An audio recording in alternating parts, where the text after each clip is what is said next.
안녕하세요, 여러분. 오늘은 로마서 9장을 함께 살펴보려고 합니다. 이 장은 좀 쉽지 않은 내용을 다루죠. 사도 바울의 자기 민족, 이스라엘을 향한 깊은 고뇌, 그리고 하나님의 주권에 대한 이야기입니다.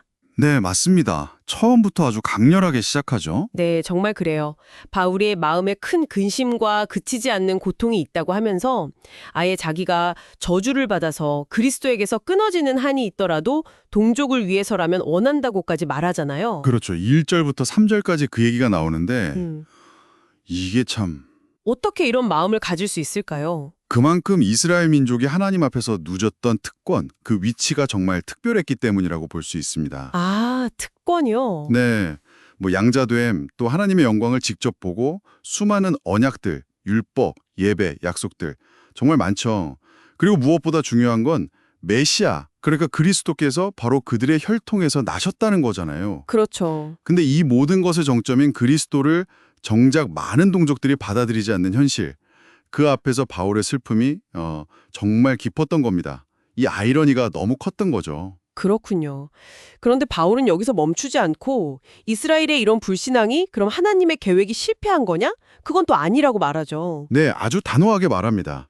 6절, 7절 보면 이스라엘에게서 난 그들이 다 이스라엘이 아니요 또한 아브라함의 씨가 다 그의 자녀가 아니라고 하잖아요. 이 말씀은 그럼 그냥 혈통만 이스라엘이라고 다 진짜 이스라엘은 아니다 이런 뜻인가요? 정확합니다.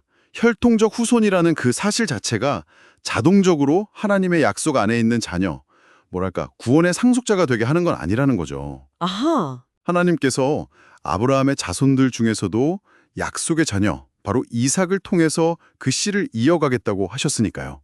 그러니까 핵심은 혈통이 아니라 하나님의 약속에 있다는 겁니다. 선택의 기준이 다른 거죠. 그럼 야곱과 에서 이야기도 이것도 같은 맥락으로 봐야겠네요. 태어나기도 전에 선악간에 어떤 행동을 하기도 전에 하나님이 큰 자가 어린 자를 섬길 것이다 하시고 심지어 야곱은 사랑하고 에서는 미워했다 이렇게 말씀하신 거예요. 네, 맞습니다. 바로 그 부분이 하나님의 주공적인 선택을 아주 극명하게 보여주는 예시가 됩니다. 어렵네요, 이 부분은. 그렇죠. 이게 인간의 어떤 행위나 자격, 그런 걸 보고 선택하시는 게 아니라 전적으로 부르시는 분, 그러니까 하나님의 뜻과 그분의 계획에 달려있다는 걸 아주 강하게 보여주는 거예요. 듣다 보니까 정말 아니 그럼 하나님이 불공평하신 거 아니냐 이런 질문이 나올 수밖에 없겠어요. 왜 누구는 사랑하고 누구는 미워한다고 하시는 건지. 네, 바울도 정확히 그 질문을 예상했어요. 그래서 14절에서 결코 그럴 수 없느니라 이렇게 아주 강하게 딱 잘라 말하죠. 아, 단호하군요. 네, 그러면서 모세에게 하셨던 말씀, 내가 긍휼히 여길 자를 긍휼히 여기고 불쌍히 여길 자를 불쌍히 여긴다. 이 말씀을 인용합니다. 결국 구원의 근거는 우리 인간의 어떤 의지나 노력이 아니라 전적으로 하나님께서 베푸시는 긍휼, 그 자비에 달려있다는 선언인 거죠. 긍휼이군요. 네, 심지어 바로왕의 예처럼 때로는 누군가의 마음이 완악해지도록 그냥 두시는 것조차도 이게 참 역설적인데 결국엔 하나님의 능력을 더 크게 드러내고 그분의 이름이 온 세상에 알려지게 하려는 더 큰 계획 안에 있다는 거예요. 쉽게 쓸 그릇, 어떤 건 그냥 평범하게 쓸 그릇 이렇게 만들 권한이 있는 것처럼 하나님께도 그런 주권이 있다는 비유? 그렇습니다. 하나님께서 진노의 그릇, 그러니까 멸망받기로 작정된 그릇에 대해서도 오래 참고 기다려주시는 관용을 보이시기도 하고 또 긍휼의 그릇, 구원받기로 예비된 그릇에게는 당신의 그 영광의 풍성함을 알게 하신다는 거죠. 긍휼의 그릇. 네. 근데 여기서 정말 중요한 점은 이 긍휼의 그릇이 단순히 유대인만이 아니라 이방인 중에서도 하나님이 부르신 모든 사람들을 포함한다는 사실입니다. 24절에 나오죠. 아, 이방인까지 포함해서요? 네. 이건 이미 호세아나 이사야 같은 구약 선지자들을 통해서도 예언되었던 내용이고요. 그러니까 하나님의 계획은 우리의 생각보다 훨씬 크고 넓은 거죠. 와, 정말 깊고 어떻게 보면 좀 어려운 논의였는데 이 모든 이야기 끝에 바울이 딱 정리해주는 결론이 있을까요? 있습니다. 30절부터 그 결론이 명확하게 드러나는데요.